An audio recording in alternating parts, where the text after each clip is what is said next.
Assalamualaikum warahmatullahi wabarakatuh. Perkenalkan, nama saya Masito Eni. Di sini saya akan membuat video yaitu untuk membahas materi teori ekonomi. Yang pertama, saya akan membahas teori produksi dan kegiatan perusahaan. Definisi produksi menurut Sofyan Asauri 1980, definisi produksi adalah segala kegiatan dalam menciptakan dan menambahkan kegunaan suatu nilai dari barang atau jasa, baik menjadi produk setengah atau menjadi produk jadi. Produksi dapat dilakukan dengan cara mengubah bentuk bahan, memindah bahan ke tempat lain, atau menyimpannya.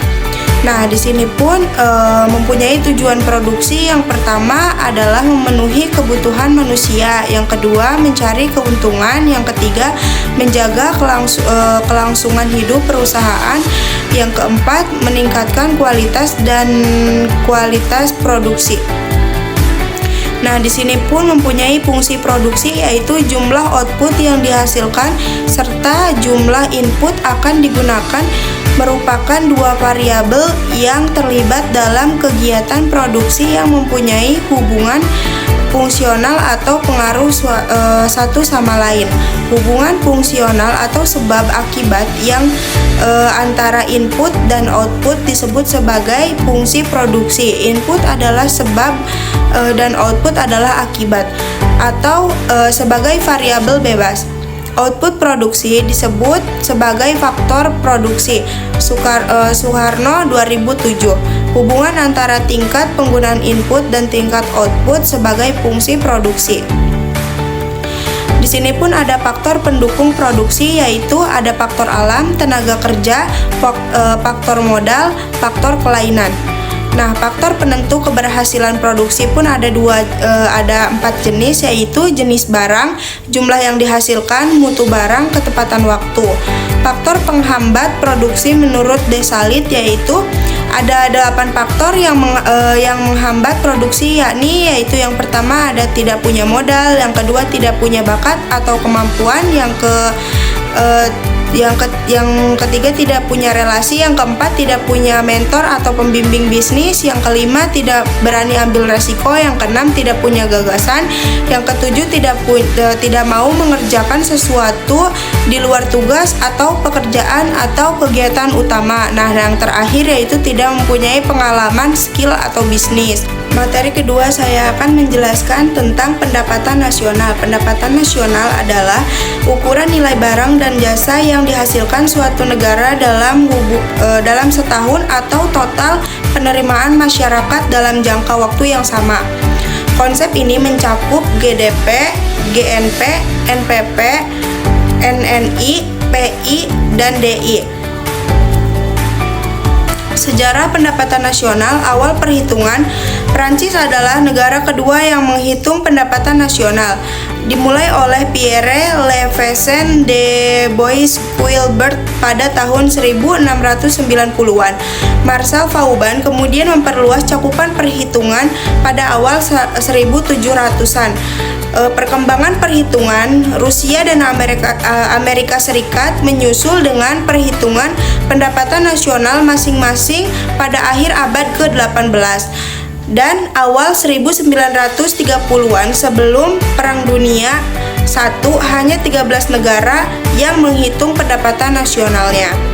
Nah, di sini ada definisi pendapatan nasional, yaitu pendapatan nasional merupakan total pendapatan yang diterima oleh masyarakat dalam suatu negara selama periode tertentu, biasanya 1 tahun. Konsep ini pertama kali diperkenalkan oleh Sir William Petty dari Inggris pada tahun 1665. Pendapatan nasional dapat diartikan sebagai ukuran nilai total barang dan jasa yang diproduksi oleh suatu negara dalam ukuran waktu 1 tahun, yang dinyatakan dalam bentuk uang. Faktor-faktor yang mempengaruhi pendapatan nasional yaitu permintaan dan penawaran agregat. Permintaan agregat mencakup total barang dan jasa yang ingin dibeli sebagai faktor ekonomi pada tingkat tenaga kerja. Konsumsi dan tabungan. Konsumsi adalah total pengeluaran yang digunakan untuk membeli barang atau jasa dalam suatu perekonomian selama 1 tahun. Tabungan adalah bagian dari pendapatan yang dapat digunakan untuk konsumsi. Adapun investasi. Investasi mencakup semua pengeluaran yang dialokasikan untuk menciptakan modal baru. Tujuan utama dari investasi adalah mengganti modal yang sudah usang atau rusak sekaligus menambah kapasitas modal yang ada. Adapun jenis-jenis pendapatan nasional, yaitu ada produk domestik bruto atau GDP, produk nasional bruto atau GNP, produk nasional neto atau NNP. Nah, mode perhitungan pendapatan nasional yaitu ada metode produksi, yaitu pendapatan nasional dihitung sebagai total nilai tambah dari barang dan jasa yang dihasilkan oleh seluruh sektor ekonomi di suatu negara. Metode pengeluaran pendapatan nasional dihitung sebagai total pengeluaran yang dilakukan oleh seluruh sektor ekonomi. Adapun metode pendapatan yaitu pendapatan nasional dihitung sebagai total pendapatan yang diterima oleh seluruh sektor ekonomi di suatu negara dalam periode tertentu. Pendapatan rata-rata adalah per kapita. Pendapatan rata-rata per kapita adalah pendapatan nasional dibagi dengan jumlah penduduk. Ini menunjukkan pendapatan rata-rata yang diterima oleh setiap individu dalam suatu negara. Adapun rumus yaitu pendapatan nasional atau jumlah barang. Nah, di materi ketiga ini saya akan menjelaskan persaingan monopolitas yaitu apa itu monopolitas? Monopolitas adalah persaingan sebuah bentuk pasar yang berada di antara pasar persaingan sempurna dan monopoli. Persaingan monopolitas adalah struktur pasar di mana terdapat banyak produsen atau penjual yang menawarkan produk atau jasa serupa, tetapi memiliki diferensi yang cukup untuk membuat produk mereka unik di mata konsumen. Adapun bentuk-bentuk persaingan monopolitas, yang pertama diferensi produk, yang kedua lokasi strategis, yang ketiga perbedaan layanan, yang keempat promosi dan iklan, yang kelima harga dan diskon. Ciri-ciri persaingan monopolitas, yang pertama banyak penjual dan membeli, yang kedua diferensi produk, yang ketiga kekuatan harga terbatas, yang keempat promosi aktif, yang kelima hambatan masuk rendah. Nah, fungsi persaingan monopolitas yaitu yang pertama mendorong inovasi dan kreativitas, yang kedua memberikan pilihan kepada konsumen, yang ketiga meningkatkan persaingan yang sehat, yang keempat mendukung peran branding. Nah, sistem dan contoh persaingan monopolitas yaitu yang pertama sistem persaingan monopolitas yaitu diferensi produk, yang kedua kebebasan masuk dan keluar pasar, yang ketiga harga sebagai penentu sekunder, yang keempat pengaruh non harga dalam kompetisi. Nah, adapun contoh persaingan monopolitas, yang pertama industri air mineral, yang kedua industri pakaian, yang ketiga restoran cepat saji, yang keempat industri pokok. Nah, di sini saya akan menjelaskan materi keempat yaitu mengenai perekonomian terbuka. Nah, definisi ekonomi terbuka yaitu perekonomian terbuka dapat diartikan sebagai perekonomian yang melibatkan diri dalam perdagangan internasional atau ekspor dan impor. Nah, barang dan jasa serta modal dengan negara-negara lain. Perekonomian terbuka adalah sistem ekonomi yang mengutamakan interaksi dunia luar lewat perdagangan internasional. Beberapa alasan memicu perdagangan internasional yaitu perbedaan kondisi, yang kedua menghemat biaya produksi. Fungsi perekonomian terbuka yaitu meningkatkan akses ke pasar global, mendorong aliran investasi asing, yang ketiga diversifikasi sumber daya alam dan sumber pendapatan, yang keempat meningkatkan transfer teknologi, yang kelima memperkuat posisi geopolitik dan kerjasama internasional. Tujuan utama penerapan perekonomian terbuka yaitu yang pertama ada meningkatkan pertumbuhan ekonomi, yang kedua meningkatkan kesejahteraan masyarakat, yang ketiga mengoptimalkan sumber daya, yang keempat mengurangi ketergantungan pada pasar domestik, Yang kelima, meningkatkan daya saing global. Yang keenam, menarik teknologi dan inovasi.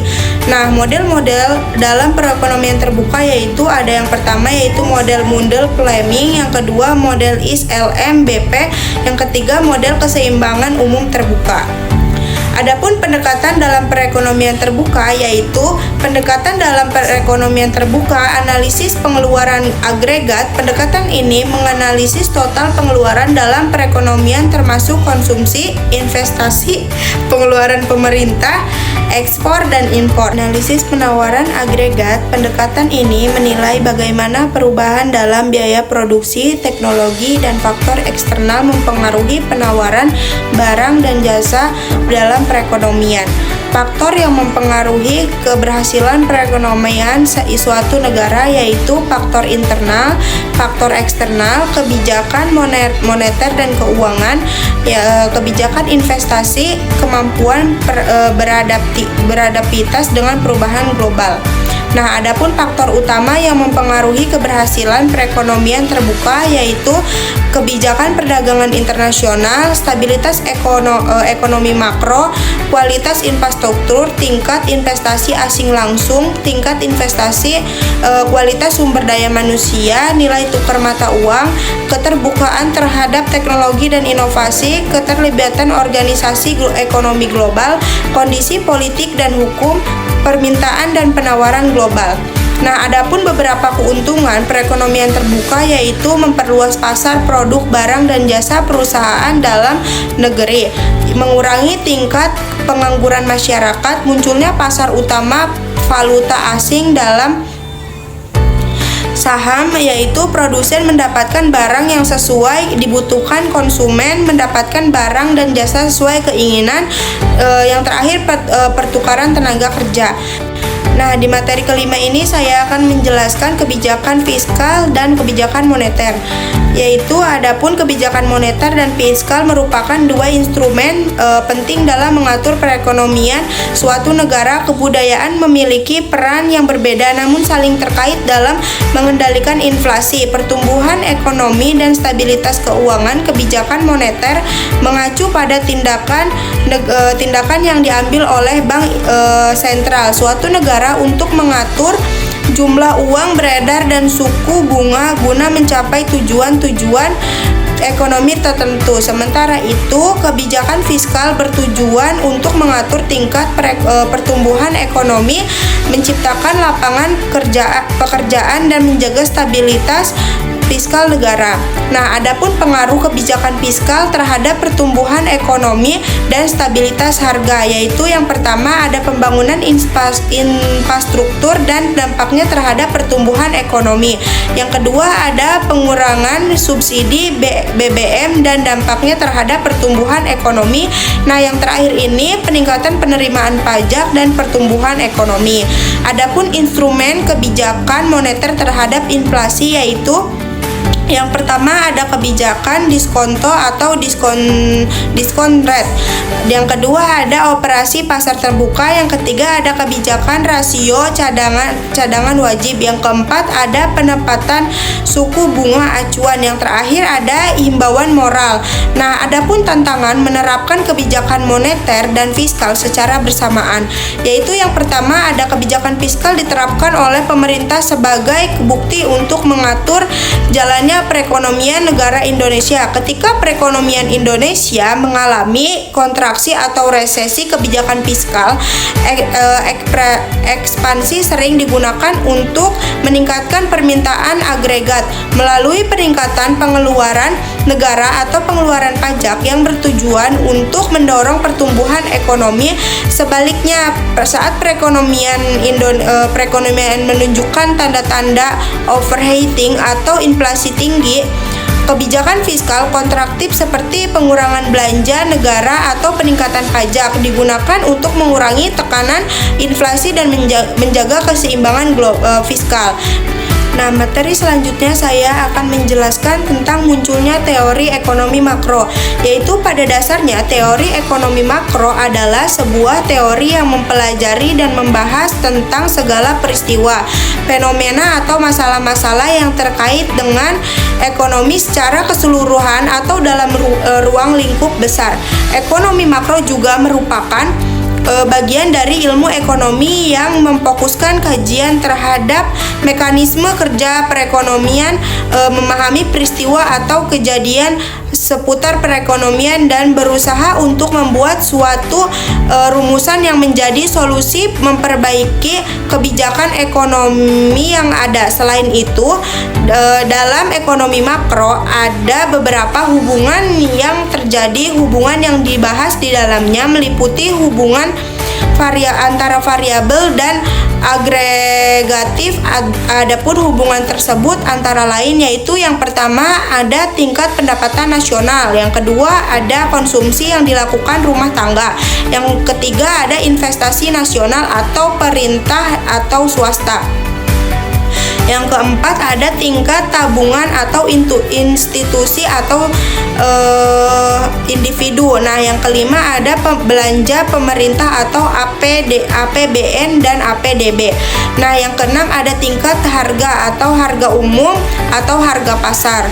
Yang selanjutnya jumlah uang yang beredar dalam masyarakat, tingkat bunga yang didapat, kesempatan kerja dan lapangan pekerjaan, neraca pembayaran. Yang terakhir ada ekspor dan impor. Nah, ekonomi merupakan aspek terpenting di dalam suatu negara. Ekonomi menjadikan suatu negara mampu untuk memenuhi kebutuhan dengan memanfaatkan sumber daya yang terbatas. Dari sumber daya yang terbatas, disitulah muncul masalah ekonomi yang disebabkan oleh kebutuhan manusia yang tidak terbatas. Masalah ekonomi adalah masalah what, how, money, atau how much, how for, whom, yang meliputi masalah produksi, distribusi, dan konsumsi. Pemecahan masalah dapat dilakukan oleh suatu negara dengan melihat sistem ekonomi yang diterapkannya. Jika negara bisa memecahkan masalah, maka rakyat akan hidup sejahtera. Suatu negara dipandang berhasil dan tidak dalam memecahkan permasalahan ekonomi negara sendiri dapat dilihat dari ekonomi makro dan mikro negara tersebut.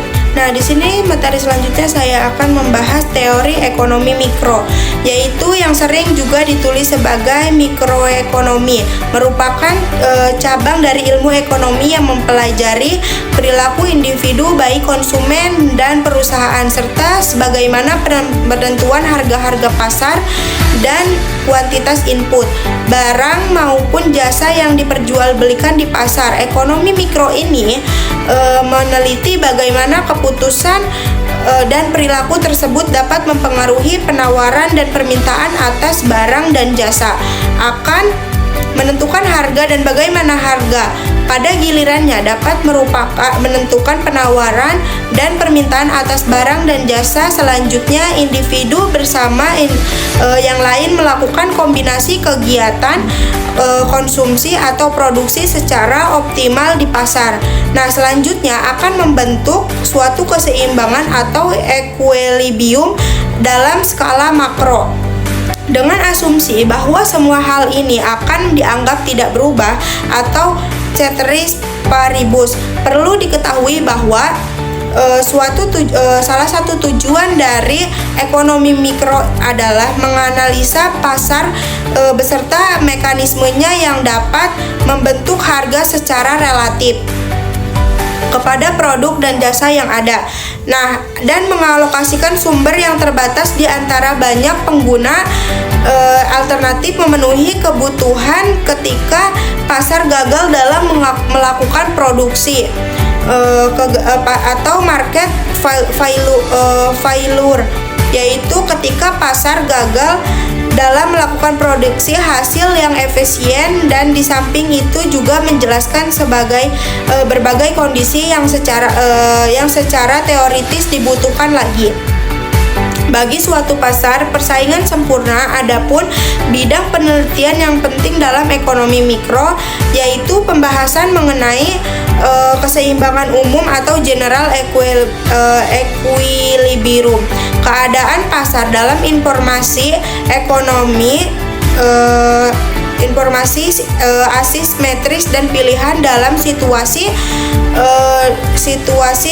di ketidakpastian, serta bagaimana berbagai aplikasi ekonomi dari teori permainan. Di samping itu juga yang patut mendapat perhatian dan mengenai pembahasan mengenai elastisitas produk dan sistem pasar. Teori ekonomi mikro analisisnya dapat dibuat berdasarkan pemikiran antara lain sebagai yang pertama ada kebutuhan dan keinginan manusia yang jumlahnya sangat tidak terbatas. Yang kedua ada kemampuan dari faktor produksi dalam menghasilkan barang dan jasa untuk memenuhi kebutuhan dan keinginan masyarakat sifatnya terbatas. Nah, pembelajaran berikutnya adapun masalah pokok perekonomian.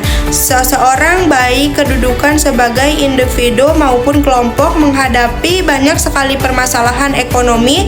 Suatu permasalahan ekonomi terjadi disebabkan karena adanya kesenjangan di antara kebutuhan yang sangat tidak terbatas jumlahnya. Dengan sumber daya terbatas, inti dari permasalahan ekonomi tersebut ialah bagaimana seseorang dalam mempergunakan sumber ekonomi yang terbatas tersebut dalam rangka pemenuhan kebutuhan dengan baik. Permasalahan pokok ekonomi yang terjadi adalah tentang masalah kelangkaan atau kekurangan yang diakibatkan karena kondisi di mana kebutuhan masyarakat yang tidak seimbang dengan alat pemuas kebutuhannya. Seperti yang kita ketahui bahwa kebutuhan mereka sangat tidak terbatas jumlahnya, sedangkan input yang ada jumlahnya terbatas. Berdasarkan teorinya, masalah perekonomian sesungguhnya dibedakan menjadi dua, antara lain sebagai berikut, yaitu masalah pokok pada ekonomi klasik. Nah, yaitu teori ekonomi klasik berkembang pada tahun 1870 dengan tokoh Adam Smith. Berdasarkan teori tersebut, terdapat tiga permasalahan pokok ekonomi, diantaranya masalah produksi, konsumsi, dan juga distribusi. Berikut penjelasan ketiga masalah pokok ekonomi klasik tersebut. Yang pertama ada masalah produksi. Produksi adalah salah satu bentuk kegiatan ekonomi dalam rangka menghasilkan sejumlah barang dan jasa, atau dapat dikatakan pula menambahkan kegunaan suatu barang yang bertujuan supaya kebutuhan manusia terpenuhi. Yang kedua ada masalah distribusi. Distribusi merupakan kegiatan penyaluran barang dan jasa hasil produksi dari pihak produsen kepada konsumen. Nah, kegiatan distribusi tersebut dapat dilakukan dengan dua cara, yaitu yang pertama ada distribusi secara langsung, yang kedua ada distribusi secara tidak langsung. Masalah yang ketiga ada masalah konsumsi. Konsumsi merupakan kegiatan menggunakan barang dan jasa yang dihasilkan oleh produsen, atau kegiatan mengurangi nilai guna suatu barang dan jasa. Kegiatan konsumsi yang dilakukan oleh manusia dipengaruhi oleh beberapa faktor antara lain sebagai berikut. Yang pertama ada faktor dari dalam atau intem. Yang kedua ada faktor dari luar, yaitu atau extem.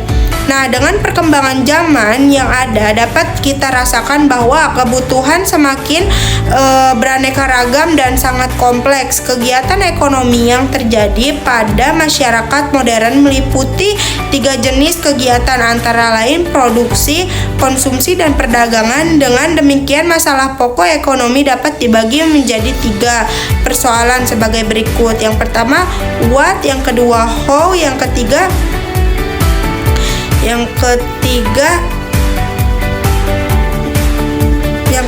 for whom. Nah, di sini kita bisa lihat masalah what seperti yang kita ketahui bahwa apa dan berapa banyak jumlah barang yang akan diproduksi nantinya akan sangat dipengaruhi oleh permintaan masyarakat. Masalah how selanjutnya bagaimana cara memproduksinya barang dan jasa. Tentunya hal ini tergantung pada pergerakan harga dari faktor produksi yang nantinya dipengaruhi dalam proses produksi. Masalah forward, suatu pertanyaan untuk siapa dan suatu barang tersebut diproduksi tentu sangat dipengaruhi oleh distribusi barang tersebut. Nah, sistem perekonomian Indonesia, masing-masing negara tentu juga menghadapi masalah ekonomi yang sudah kita bahas di atas. Namun hanya cara pemecahannya saja yang berbeda. Hal tersebut berdasarkan sistem ekonomi yang dianut oleh negara tersebut. Sistem ekonomi tersebut dapat dikelompokkan menjadi beberapa, dapat dirinci sebagai berikut.